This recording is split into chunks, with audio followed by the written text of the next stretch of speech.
Allah Subhanahu wa taala berfirman di dalam Al-Qur'anul Karim, wa yakhluqu ma la ta'lamun. Dan Allah Subhanahu wa taala telah menciptakan makhluk yang kalian tidak tahu. Kita sangat yakin bahwa Allah Subhanahu wa taala menciptakan banyak makhluk selain manusia, selain jin dan selain malaikat. Kita tidak tahu, wallahu a'lam. Tapi yang jelas bahwa kita harus yakin Allah Subhanahu wa taala menciptakan banyak makhluk yang kita tidak tahu. Karena Allah mengatakan wa yakhluqu ma la ta'lamun.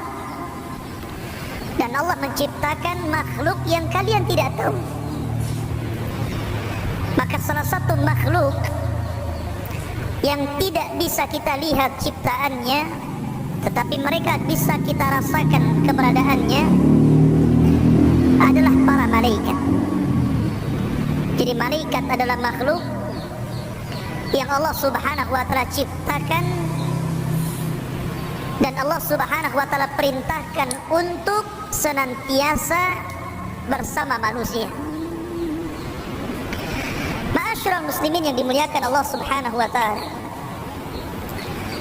ketika Allah Subhanahu wa taala menciptakan makhluk yang namanya jin,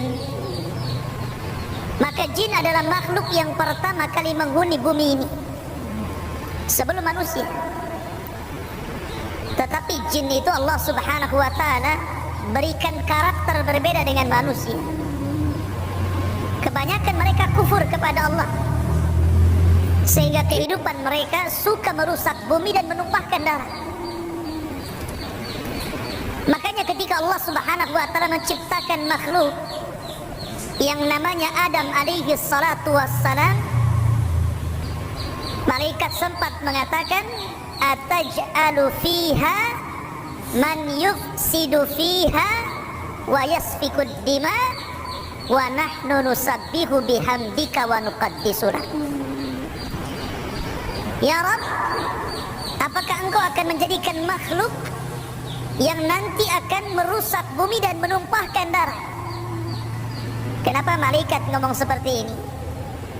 Karena malaikat melihat kondisi jin sebelumnya.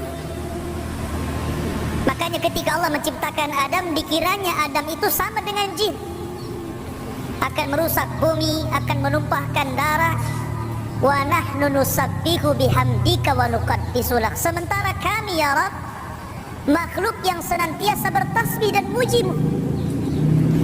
Tapi Allah Subhanahu wa taala mengatakan, inni a'lamu ma la ta'lamun. Saya lebih paham dengan kalian. Ma'asyiral muslimin yang dimuliakan Allah Subhanahu wa taala, ketika Allah Subhanahu wa taala ciptakan Adam dan ditiupkan ruh, maka Allah Subhanahu wa taala berfirman, wa idz qala rabbuka lil malaikati isjudu li Adam fasajadu illa iblis. Dan ketika Rabbmu memerintahkan kepada para malaikat untuk sujud kepada Adam, maka seluruh malaikat sujud kecuali iblis. Aba wastakbara wa kana minal kafirin. Ketika malaikat sujud kepada Adam, maksudnya sujud ta'zim, bukan sujud ibadah. Karena sujud ibadah tidak boleh diberikan kecuali kepada Allah. Yang dimaksud sujud ta'zim itu sujud penghormatan. Malaikat hormat kepada Adam.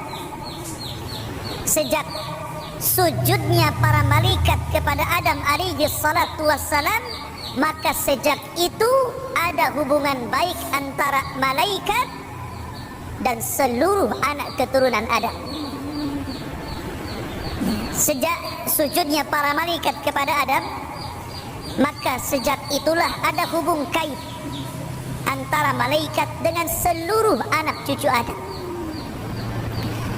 Makanya Adam alaihi salatu wassalam ketika belum ditiupkan ruh, maka iblis itu selalu datang dan melihat-lihat. Terkadang iblis masuk ke telinganya Adam, masuk ke lubang hidungnya karena belum ditiupkan ruh, masih berupa patung keras. Kemudian iblis mengatakan, lau sullitu alayya la ahlakan. Kalau seandainya makhluk ini diserahkan kepadaku, kuhancurkan dia. Dan nampak hasadnya di sini. Belum lagi ditiupkan ruh, iblis sudah hasad tuh sama Adam. Makanya kemudian ketika Allah Subhanahu wa taala meniupkan ruh kepada Adam, Adam kemudian meminta bantuan kepada Allah Subhanahu wa taala karena lemahnya dia di hadapan iblis. Maka Allah Subhanahu wa taala menjanjikan kepada Adam, setiap lahir anak keturunan Adam, maka Allah Subhanahu wa taala akan mengutus malaikat untuk menjaga Bani Adam dari gangguan syaitan. Itu menunjukkan ada hubung kait. Makanya ketika Nabi Adam alaihi salatu wassalam meninggal dunia, seluruh anak-anak Adam kebingungan macam mana caranya memperlakukan jenazah Adam. Tidak ada yang tahu ini macam mana Adam meninggal, ini harus diapakan. Maka kemudian malaikat mencontohkan bagaimana caranya melakukan fardu kifayah. Maka malaikat kemudian memandikan Adam, mengkafaninya dan menguburkannya, yang itu menjadi sunnah bagi seluruh manusia apabila meninggal dunia. Dimandikan, dikafankan, dan dikuburkan. Lah ketika Adam alaihi salatu wassalam, kemudian malaikat sujud kepada Adam alaihi salatu wassalam, kemudian selesai sujud, maka Allah Subhanahu wa taala berfirman kepada Adam, ya Adam, salim ilaihim. Wahai Adam, ucapkan salam kepada mereka para malaikat. Fa innahu tahiyyatuka wa tahiyyatu ummatika min ba'dika. Karena sesungguhnya ucapan salam itu akan menjadi simbol ucapan penghormatan bagi umatmu sampai kiamat dibangkitkan.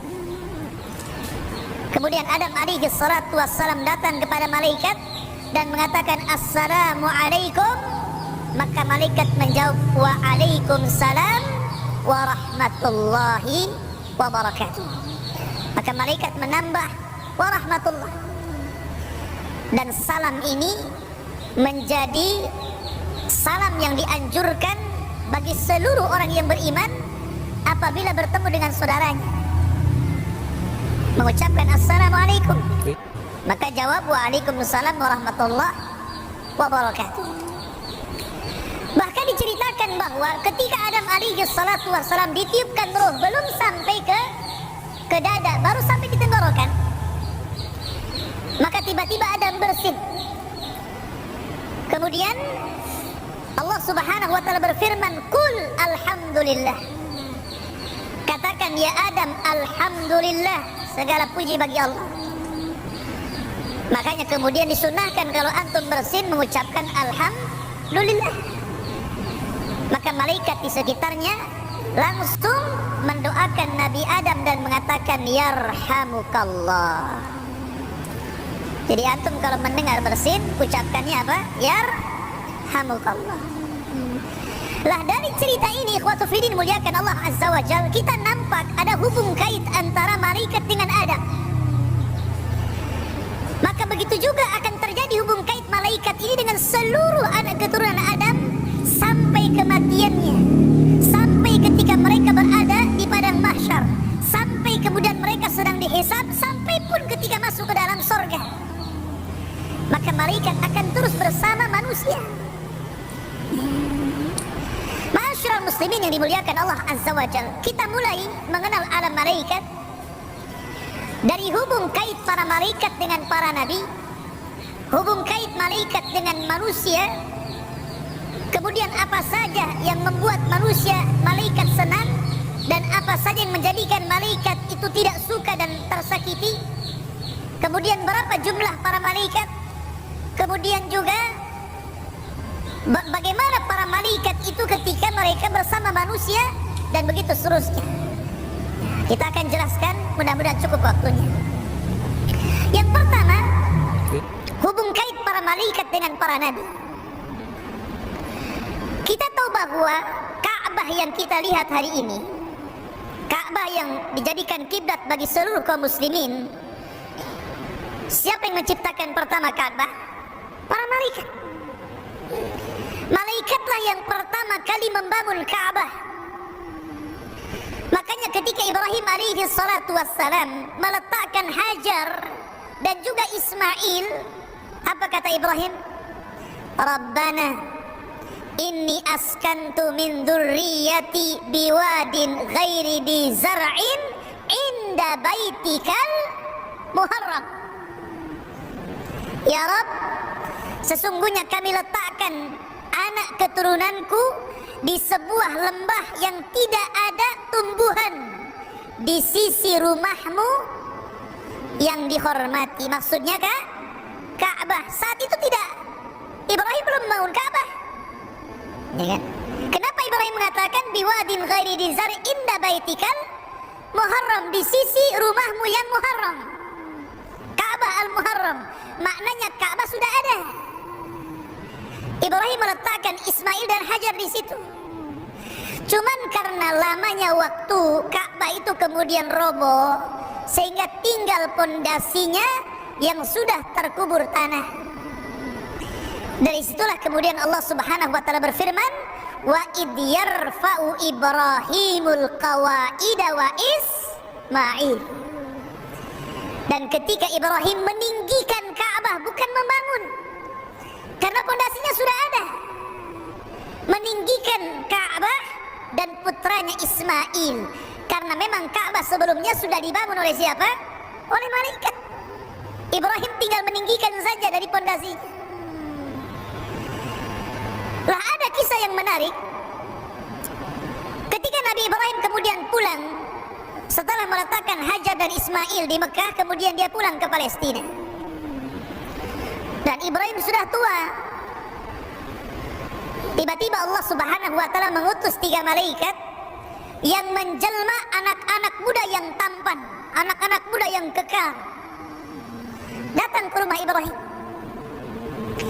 Karena Ibrahim itu ma'ruf, orang yang pertama mengajarkan bagaimana cara menghormati tamu. Dan itu menjadi syariat kita, ya kan? Nabi SAW mengatakan, man kana yu'minu billahi wal yawmil akhir falyukrim dhaifahu. Barang siapa yang beriman kepada Allah dan hari akhir, hormati tamunya. Siapa yang pertama kali mengajarkan cara menghormati tamu? Ibrahim. Dialah yang pertama kali mengajarkan bagaimana cara menghormati tamu. Jadi ketika 3 orang ini datang ke rumah Ibrahim, dia langsung menyembelih seekor kambing. Setelah itu memasaknya, kemudian menghidangkan di antara 3 tamu tadi. Rupanya jangan lagi memakan, nengok saja tidak. Dikasih minum juga sama, jangan lagi meminum, ditengok saja tidak. Malah tamu ini memperhatikan wajah Ibrahim. Jadi takutlah Ibrahim kalau ada tamu kayak gini. Coba saja antum ada tamu, antum suguhkan malah muka kita dilihat dia. Kasih minum, menyuk kita gila, gak takut. Jadi jangan-jangan penjahat kan begitu. Maka Ibrahim ketakutan, dia sudah tua, tamu ini muda-muda, bisa saja melakukan kejahatan. Tapi kemudian belakangan Allah Subhanahu wa taala memberitahu bahwa 3 tamu itu adalah jelmaan dari Jibril, kemudian Mikail dan Malakul Maut. Setelah itu kemudian Ibrahim baru paham siapa yang dihadapannya itu. Kemudian Allah Subhanahu wa taala mengutus 3 orang ini dengan 2 tugas. Pertama, tugas kepada Ibrahim, yang kedua tugas kepada keponakannya Ibrahim, Lut alaihi salatu wassalam. Adapun tugas kepada Ibrahim, maka malaikat ini menghabar gembirakan bahwa Ibrahim akan punya anak namanya Ishak, lain ibu dengan Ismail. Kemudian yang kedua, setelah memberikan kabar gembira bahwa Ibrahim akan punya Ishak, maka 3 malaikat ini kemudian menuju negeri Sodom, negerinya kaum Lut. Karena mereka menjelma orang-orang laki-laki tampan, laki-laki yang kekar gitu kan. Sehingga ketika masuk ke negeri Sodom, Lut itu punya anak perempuan yang selalu berjaga-jaga di perbatasan Sodom. Jadi kalau ada laki-laki masuk, disuruh pulang. Karena apa? Takut diperkosa oleh orang-orang Sodom. Laki-laki memperkosa laki-laki. Aneh ya? Harusnya laki-laki memperkosa perempuan kan gitu. Ini laki-laki memperkosa perempuan laki-laki gitu kan. Namanya kaum Lut, liwat. Bahasa kita kerennya LGBT lah ya gitu. Kemudian anak muda ini terus memaksa ingin bertamu kepada Lut alaihi salatu wassalam. Akhirnya karena mendesak, kemudian anak putrinya membawa 3 tamu yang tampan-tampan ini ke rumah Lut. Rupanya istri Lut ini berkhianat. Dia keluar dari rumah ngasih tahu kaum Sodom bahwa di rumah dia ada tamu laki-laki yang tampan-tampan. Oh, cepat kamu ke sana gitu. Datang segerombolan laki-laki. Kemudian mengepung rumah Lut tuh. Memaksa ingin masuk dan mengambil 3 anak muda tampan itu. Mereka nggak tahu kalau itu adalah malaikat gitu. Masa malaikat mau diperkosa? Ya kan? Ya, akhirnya kemudian mereka karena memaksa itu membuka, mendobrak pintu. Lut sudah berusaha menahan pintu, tapi mereka meringsak masuk. Disitulah mereka baru paham ketika Jibril alaihi salatu wassalam melihat mereka. Jibril keluar dan langsung merubah dirinya menjadi bentuk aslinya, memiliki 600 sayap dan langsung ditampar oleh sayapnya. Semua buta matanya. Ya, jadi yang datang itu semuanya buta. Kalau yang nggak datang nggak buta lah. Itu hukuman yang pertama kepada kaum Lut, dibutakan matanya. Jadi keluar matanya semua dari tempat. Kemudian setelah itu Jibril terbang ke atas dengan 1 sayap. Jibril menancapkan ke negeri Sodom, kemudian mengangkat ke langit, kemudian menumpahkannya. Otomatis orang berjatuhan itu. Tidak cukup sampai di situ, ketika mereka sudah berjatuh sampai di bumi, Allah tembakin dengan batu seperti meteor. Ada apinya sampai mati. Setelah itu baru Allah timpahkan Sodom dan mengubur mereka semuanya. Dari sinilah kemudian Ali bin Abi Thalib radhiyallahu an mengambil istinbat hukum bagi para pelaku homoseksual. Bahwa mereka bukan dirajam, tetapi mereka dibawa ke atas bukit atau ke atas gedung, kemudian dilempar, setelah itu dirajam dari atas. Seperti Jibril memperlakukan negeri Sodom, dinaikkan dulu, kemudian diruntuhkan, baru ditembakin batu. Begitu ya. Tapi ini tugas pemerintah, bukan tugas antum. Nanti antum tangkepin pula itu orang-orang di jalan itu. Ya, dibawa ke yang tinggi, dilempar-lempar ya. Masyarul muslimin yang dimuliakan Allah Azza wa Jalla. Lah dari sini ikhwatu fiddin, di sini ada hubung kait malaikat dengan Nabi Lut dan ada hubung kait malaikat dengan Ibrahim. Kemudian kisah yang lain, kisah Nabi Daud alaihi salatu wassalam, raja kedua Bani Israel setelah Talut, Daud, kemudian Sulaiman. Itu 3 raja Bani Israel. Nabi Daud alaihi salatu wassalam terkenal ahli ibadah. Makanya kesehariannya Daud itu menjadikan 1 hari untuk melayani rakyatnya, 1 hari untuk memfokuskan ibadah dia dengan Robnya, dan 1 hari untuk mengurus keluarganya. Jadi Daud membagi 3 tuh. 1 hari untuk melayani rakyatnya, setelah itu 1 hari besoknya dia fokus untuk ibadah kepada Rabbnya, 1 hari berikutnya baru dia melayani keluarganya. Jadi kalau dia sedang fokus ibadah atau sedang melayani keluarga, datang kaumnya mengadu, tidak akan direken sama Daud alaihi salatu wassalam. Kenapa? Karena ada waktu harinya. Sampai suatu ketika ada 2 orang yang bertengkar tuh, ingin cepat diselesaikan masalahnya, datang kepada Nabi Daud pada hari di mana Daud sedang beribadah kepada Allah. Daud tidak peduli, kenapa? Nunggu 3 hari lagi dah. Ini hari saya beribadah, jangan diganggu. akhirnya Allah Subhanahu wa taala mengutus dua malaikat menguji Daud. Dengan cara apa? Dua malaikat ini menjelma dua orang yang sedang bertengkar, kemudian naik pagarnya istana Daud. Padahal dikunci tuh. Pagarnya tinggi, orang nggak bisa masuk.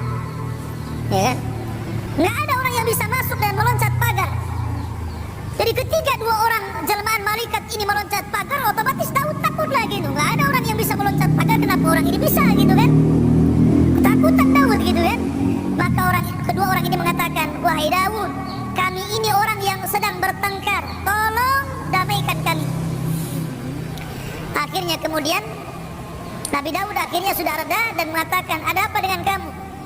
Kemudian orang ini mengatakan, saya punya begini, orang ini begini.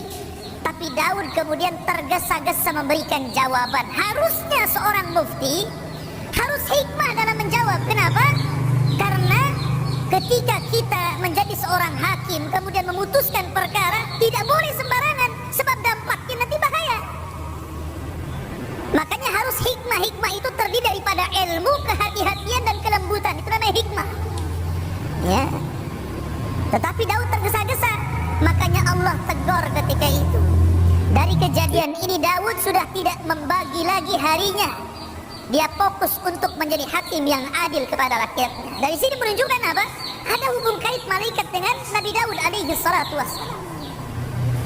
Kemudian cerita berikutnya, cerita tentang kisah Maryam dan Zakaria. Kita tahu bahwa Nabi Zakaria ini pamannya Maryam. Dan Maryam ini terlahir dari keluarga Imran. Dan keluarga Imran ini keluarga penghuni Baitul Maqdis.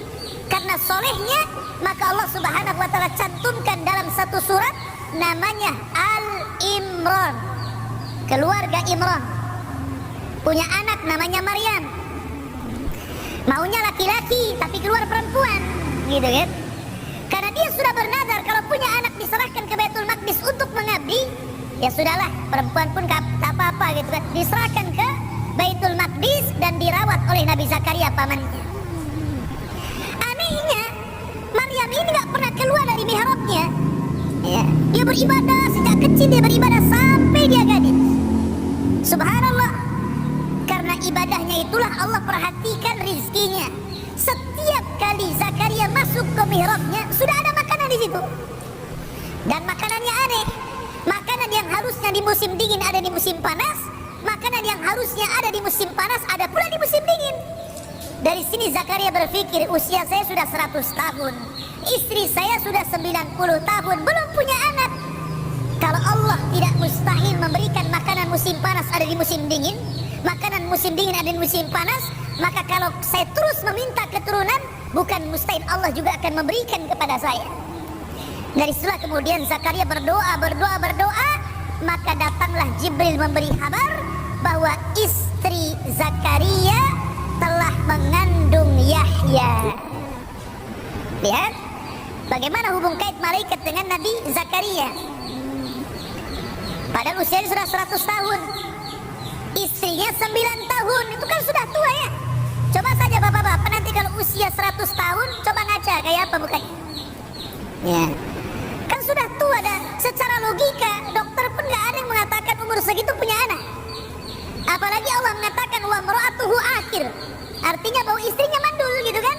Tapi kuasa Allah keduanya memiliki punya anak. Dari sini menunjukkan tidak ada yang mustahil bagi Allah. Jangan putus asa, nggak punya anak, berdoa. Nanti Allah kabulkan.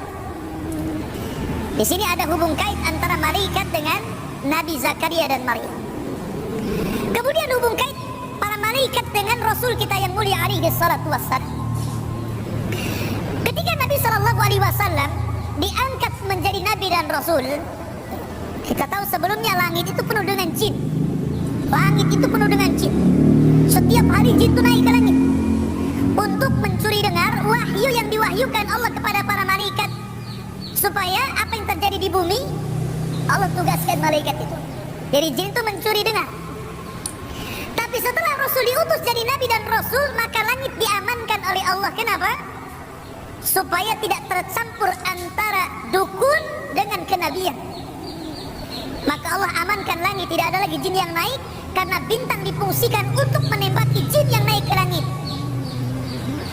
Dari situ menunjukkan bahwa ada hubung kait antara malaikat dengan Rasul, karena malaikat disuruh menjaga langit dan memfungsikan bintang untuk melempari jin. Bahkan setelah kemudian Nabi SAW hijrah dari Mekah ke Madinah, 2 tahun setelahnya ada satu perang namanya Perang Badar. Perang Badar ini bermula ketika kafilah Abi Sufyan membawa dagangan dari Mekah menuju Syam, dan rute jalan dari Mekah ke Syam itu tidak bisa kecuali harus melewati Madinah. Tidak ada jalan lain, harus rutenya Madinah. Makanya ketika Rasul mendengar ada kafilah dagang Abu Sufyan, senang dia. Kemudian dia mempersiapkan pasukan Muhajirin dan Ansor sebanyak 314 orang. Kita akan merampas hartanya Abu Sufyan, karena mereka telah merampas harta kita di Mekah dulu. Berangkat yang 314 menghadang kafilah Abu Sufyan. Abu Sufyan cerdas. Dia mendengar bahwa mata-matanya melaporkan bahwa Rasul sudah membawa pasukan dan hendak merampas dagangannya. Segera dia mengutus orang untuk melaporkan kejadian kepada Abu Jahal yang ada di Mekah. Berangkat tuh ini, orangnya Abu Sufyan ini. Sampai di Mekah dikasih tahu Abu Jahal, marah Abu Jahal. Akhirnya mempersiapkan pasukan besar untuk melawan Nabi SAW. Berangkat 1000 pasukan dari Mekah, kemudian bertemu di Badar. Rasul adalah manusia sama seperti kita, Abdullah, hamba Allah. Kalau seandainya Rasul ada ketakutan, wajar gitu kan, karena ini perang perdana, jumlahnya 314 melawan 1000, nggak imbang kan begitu. Akhirnya kemudian Rasul berdoa di malam hari, istighatsah kepada Allah. Makanya Allah mengatakan, ittastaghitsuna rabbakum fastajaba lakum. Ketika Rasul beristighatsah kepada Allah di malam hari untuk kemenangan di besok hari, maka Allah kabulkan istighatsahnya dengan cara apa? Dengan cara ittastaghitsuna rabbakum fastajaba lakum anni mumiddukum bi alfin minal malaikah. Jibril sudah menghabarkan kepada Rasul bahwa akan turun 1000 malaikat menolong Rasul. Makanya Rasul langsung tersenyum dan mengatakan kepada Abu Bakar yang di sampingnya, absyir ya Abu Bakrin, berbahagialah Abu Bakar, Jibril memberitahu dia telah membawa 1000 malaikat. Nah sekarang berapa jumlahnya? 1314 lawan 1000. Nah kan, kalau tadinya apa? 1000 lawan 314 kan itu. Sekarang berbalik, nggak imbang. Kaum muslimin 314 plus tentara malaikat 1000. Kemudian Allah janjikan dalam Al-Quran, in tattaqu wa tasbiru yumdidkum bi 3,000 minal malaikat. Tapi engkau ya Muhammad kalau mau bertakwa dan sabar, ku tambah 3.000 lagi. Oh ya, berapa jadinya? 4.000 lagi ya. Makin gak imbang tuh ya. Dari malaikat 4.000 plus 314 orang dari tentara Rasul melawan 1.000. Pas peperangan, rupanya Allah tambah lagi bi 5,000 minal malaikah, 5.000 malaikat turun. Bayangkan ya. Menunjukkan bahwa ada hubung kait malaikat dengan Rasul ya. Sehingga Abu Sufyan yang menyaksikan peperangan itu minggat dari peperangan, kemudian dia lari ke Mekah, selamat dia. Dia cerita kepada Abu Lahab, sungguh aku melihat kepala-kepala pasukan kita melayang tanpa tahu siapa yang menebasnya. Melayang-layang kepalanya gitu kan ya. Malaikat. Karena Nabi SAW ketika membawa pasukan itu ada suara Aqdim Haizum, Aqdim Haizum, Aqdim majulah Haizum. Haizum itu maksudnya Jibril membawa kuda putih gitu kan. Sahabat belum mencabut pedang, kepala sudah melayang-layang. Bayangkan, kan aneh itu kan. Ini belum dicabut, kenapa kepalanya pada putus ya. Siapa yang memutuskan kepala? Malaikat. Makanya ikhwatul ini muliakan Allah Subhanahu wa ta'ala, ketika selesai perang, Abbas bin Abdul Muttalib itu salah satu tawanan Rasul karena dia belum masuk Islam ya. Dia ikut pada tentara orang Quraisy. Karena tangkap dia ibunya jadi tawanan Rasul, diikat Abbas bin Abdul Muthalib, walaupun belakangan masuk Islam kan. Ditanya sama Rasul, siapa yang menawanmu? Sahabat yang di sampingnya, ana ya Rasulullah, kata Abbas, bukan kamu katanya. Yang menawanku adalah orang yang sangat kekar, membawa kuda putih dan pakaian putih, di tangannya pedang yang mengkilat. Kata Rasul, ya Abbas, innahul malaika. Wahai Abbas, itulah malaikat. Gitu ya. Menunjukkan apa? Ada hubung kait malaikat dengan Rasul. Ya. Itu namanya hubung kait para malaikat dengan para nabi. Kemudian ada hubung kait para malaikat dengan orang-orang yang beriman, karena tidak mesti dengan nabi. Malaikat juga ada hubung kait dengan orang-orang di luar para nabi. Contoh, ada seorang sahabat namanya Usaid ibn Hudhair. Usaid ibn Hudhair. Dia sedang baca Al-Quran, dia sholat malam, kemudian baca Al-Quran dikeraskan, di sampingnya anaknya sedang tidur, kemudian di sampingnya ada kuda yang sedang diikat. Setiap dia membaca Al-Quran, kuda ini ngamuk, bergerak-gerak gitu kan, meringkih-ringkih. Tapi kalau dia hentikan baca Qurannya, berhenti juga kuda itu. Dia baca lagi, ngamuk lagi kudanya. Dan tiba-tiba langit itu ada awan dan bercahaya. Ya, di atasnya itu. Karena dia takut dengan anaknya, akhirnya dihentikan sholatnya. Kemudian besok harinya dia bercerita kepada Rasul dan mengatakan, ya Rasulullah, semalam saya sholat malam, saya membaca Quran, terjadi begini-begini. Maka Rasul mengatakan, seandainya kau lanjutkan bacaan Quranmu, maka para malaikat akan turun dari langit dan menyaksikan bacaan. Menunjukkan apa? Ada kaitan malaikat dengan Usaid bin Hudhair. Kemudian contoh yang lain juga, Talha bin Ubaidillah dalam perang Badar atau perang Uhud ke perang Badar gitu, lupa. Dia terkena panah badannya. Ya. Namanya manusia kalau terkena panah, ketancap panah gitu kan, dicabut otomatis kan meringis gitu kan. Minimal berteriak aduh kan begitu. Jadi dia terkena panah pas dicabut, dia ngomong aduh sakit gitu kan. Kata Nabi SAW, ya Talha, lau qulta bismillah la rafa'atkal malaikatu wan nasu yang turun. Ya Talha, kalau tadi kamu tidak mengucapkan aduh tetapi mengucapkan bismillah, sungguh malaikat akan mengangkatmu dan manusia akan memandang dirimu. Ini menunjukkan fadilah bismillah namanya. Tapi sini ada hubung kait antara malaikat dengan siapa? Dengan Talha. Ya. Jadi malaikat itu ada hubung kait dengan manusia. Sampai pun kepada kita yang bukan Rasul, bukan sahabat, hanya orang biasa gitu kan, malaikat akan bersama kita. Termasuk di masjid ini, di Masjid Muhajirin ini. Kata Nabi SAW, majtama'a qaumun fi baitin min buyutillah yatluna kitaballah wa yatadarasunahu illa nazalat alaihimus sakinah wa ghasyiyatuhumur rahmah wa haffathumul malaikah wa dzakarallahu fi man indah. Siapa yang berkumpul di salah satu rumah dari rumah Allah, dibacakan Quran, dibacakan hadis Nabi, dipelajari Quran dan hadis Nabi tersebut, kecuali turun padanya rahmat dan ketenangan, wa haffathumul malaikah. Malaikat dari mana-mana akan datang, kemudian akan mengerubungi kita di atas masjid, sampai akhirnya malaikat akan bertumpuk-tumpuk sampai ke langit. Dalam sebuah riwayat, malaikat yang paling ujung ditanya sama Allah Subhanahu wa taala, bahasa kita, ngapain kau kumpul-kumpul di sini gitu, numpuk di sini ada apa gitu maksudnya. Ya. Maka malaikat menjawab, karena hamba-hambamu ya Rabb yang di bawah, mereka sedang berzikir kepadamu dan bertasbih. Kata Allah, mada yuridu ibadi, apa yang dikehendaki hambaku? Maka malaikat mengatakan, yuridunal jannah wa yakhafuna minan nar. Orang-orang itu sedang mengharap surga dan takut kepada neraka. Kenapa?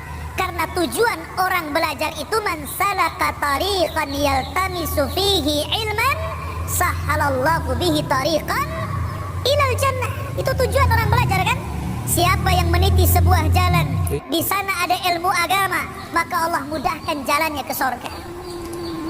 Maka Allah mengatakan, aku kabulkan keinginan mereka dan aku amankan mereka dari azab Allah Subhanahu wa ta'ala. Jadi malaikat akan bersama kita. Bahkan apabila seseorang itu berwudu kemudian tidur, dalam sebuah riwayat Tirmidzi, maka malaikat yang di samping ketika kita tertidur pula selepas kita berwudu sebelum tidur, maka malaikat itu akan berdoa sepanjang malam sampai kita bangun. Doanya apa? Allahumma gfir lahu, Allahumma arhamhu. Ya Allah, ampuni dosa ini, orang ini. Ya Allah, rahmati orang ini. Coba, kan enak ya. Jadi kalau antum nanti pulang nih mau tidur nih, antum wudu dulu, ajak sama istri tidur dulu, wudu dulu. Nah, ayo wudu sama-sama. Baru kemudian tidur, maka selama kita tidur di samping kita malaikat. Setiap kita berbolak-balik ke kanan ke kiri, setiap kita bergerak, maka malaikat akan mengatakan, ya Allah ampuni orang ini, ya Allah rahmati orang ini. Dan malaikat akan terus berdoa seperti itu sampai Anda bangun. Nah, luar biasa gitu ya. Malaikat akan di samping kita itu. Kalau antum gak wudu ya setan yang di samping. Jadi ini fadilah malaikat akan bersama kita. Termasuk juga para malaikat itu akan menjaga kita. Makanya coba perhatikan. Coba seandainya antum malam ini jangan tidur di kamar, tidur di teras. Teras rumah antum di luar, antum tidur di situ. Ya. Kemudian antum bangun, ada nggak semut masuk telinga antum? Ada nggak tiba-tiba bangun kecoa di sini? Ada? Atau tiba-tiba ada lipat di sini? Kok banyak lipat di telinga saya ini? Nggak ada kan? Nggak ada. Siapa yang menjaga? Siapa yang menjadikan semut tidak masuk ke lubang hidung? Siapa yang tidak menjadikan kecoa masuk ke telinga? Siapa yang tidak menjadikan lipat itu masuk ke mulut? Kata Mujahid, seorang tabi'in ahli tafsir mengatakan, karena Allah mengutus malaikat untuk menjaga hamba-hambanya. Wa inna alaikum lahafidin. Dan Allah berikan kepada kalian malaikat para penjaga. Malaikat penjaga beda dengan Raqib dan Atid. Kalau Raqib dan Atid pencatat.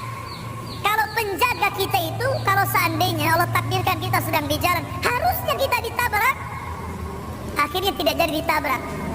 Harusnya kita nabrak, tidak jadi nabrak. Harusnya kita jatuh, tidak jadi jatuh. Siapa yang menjaga kita seperti itu? Malaikat. Cuman kan kita tidak tahu. Kalau Allah takdirkan Allah menyingkap malaikat, tentu kita akan melihat malaikat di mana-mana. Karena malaikat gaib bagi kita tidak bisa melihatnya. Dan itu menunjukkan bagaimana para malaikat itu bersama Bani Adam. Tetapi ada hal-hal yang terkadang malaikat tersakiti dengan kita. Contoh, Nabi SAW mengatakan bahwa pernah mengusir orang yang ketika masuk ke masjid mulutnya bau bawang. Ya kan? Mungkin kalau zaman sekarang bau rokok lah ya. Kalau zaman dulu kan makan bawang mentah. Sekarang kan jarang orang makan bawang mentah kan. Ya bau rokok lah. Makanya kalau para perokok Anda yang belum bisa meninggalkan rokok, kalau masuk masjid jangan kumur-kumur dulu lah kan gitu. Baru masuk gitu. Atau bawa minyak gitu. Tapi kan tidak bisa juga, tetap aja kan bau kan ya. Kenapa kemudian dilarang orang yang makan bawang masuk ke masjid? Ada alasannya kata Rasul, fa innal malaikata tata'adza mimma yata'adza bihi banu Adam. Karena malaikat tersakiti dengan bau orang ini sebagaimana anak Adam tersakiti kalau ada di sampingnya. Coba saja, kalau antum sholat di samping antum ini sudah nggak mandi 5 tahun. 5 kali. Ya, mungkin berapa hari gitu kan, nggak mandi. Ya, ketiaknya nggak pernah dikasih Rexona, ya kan. Mungkin antum mikir-mikir kira-kira, nggak khusyuk antum, tersakiti kan dengan orang sebelah itu. Ya. Sebagaimana orang tersakiti kalau di sampingnya ada orang yang sangat bau, maka malaikat tersakiti juga dengan orang yang bau itu, menunjukkan malaikat tersakiti dengan Bani Adam. 2. Ketika malaikat Jibril hendak masuk ke rumah Rasul, tiba-tiba nggak mau masuk. Rasul mengatakan, ya Jibril, udkhul masuk. Jibril nggak mau. Rupanya alasannya karena di rumah Rasul itu ada tirai Aisyah, ada gambar makhluk yang bernyawa di situ. Kemudian oleh Jibril diisyaratkan ke gambar itu, oleh Rasul diambil gambarnya, digulung-gulung kemudian dibuang. Maka Jibril mengatakan, aku tidak mau masuk karena di rumahmu ada gambar yang bernyawa. Kalau kau mau potong kepalanya, atau kalau kau mau jadikan dia alas dan dihinakan di sana. Menunjukkan malaikat tersakiti dengan gambar kan?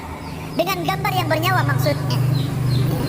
Ataupun tersakiti dengan orang yang memelihara anjing. Malaikat rahmat tidak akan masuk.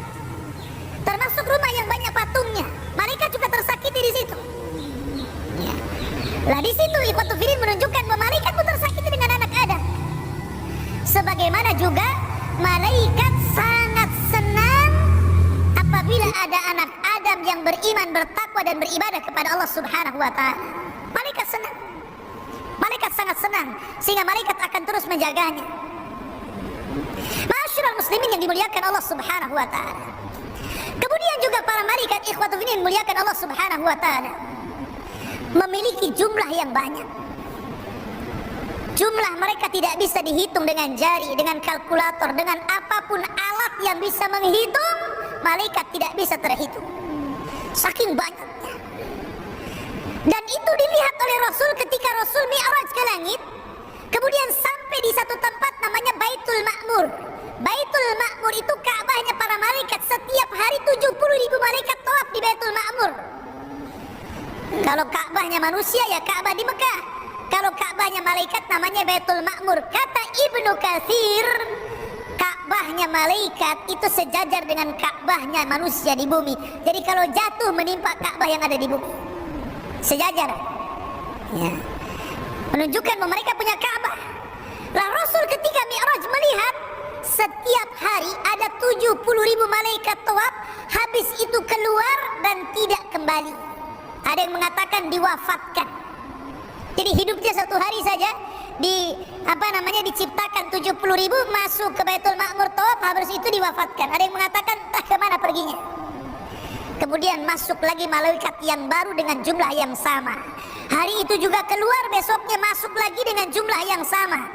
Hari itu keluar, kemudian besoknya malaikat baru dengan jumlah yang sama. Begitu setiap hari. Coba Anda bayangkan berapa tuh jumlahnya tuh. Makanya Rasul mengatakan setiap satu jengkal di langit itu ada malaikat yang sedang menata saf dalam rangka beribadah kepada Allah Azza wa Jalla. Jumlah mereka banyak. Ya kan? Dan di antara ikhwatu fiddin, walaupun jumlah itu para malaikat, mereka sudah dibagi-bagi tugas. Bukan mereka sesuka hati, tidak.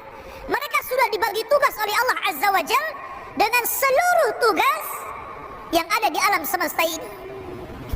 Ada malaikat yang tugasnya menurunkan wahyu saja seperti Jibril. Ada malaikat yang tugasnya ngirim hujan seperti Mikail. Mikail tidak sendirian, ada malaikat-malaikat yang lain yang membantunya. Makanya ada satu kisah dalam Sahih Muslim kalau tidak salah. Nabi SAW menceritakan tentang dua orang yang memiliki dua kebun. Tiba-tiba awan ini, tiba-tiba ada awan. Awan ini berjalan sampai ke atas kebunnya seseorang. Tiba-tiba mengeluarkan hujan. Anehnya, hujan itu hanya ada di kebun itu saja. Jadi kebunnya luas, ya. Tapi hujannya hanya di situ saja. Sama ini satu petak gitu kan. Ini banyak kebun orang, tapi awan itu hanya menghujani petak itu saja. Dan memanggil-manggil nama orang pemilik kebun itu dari atas.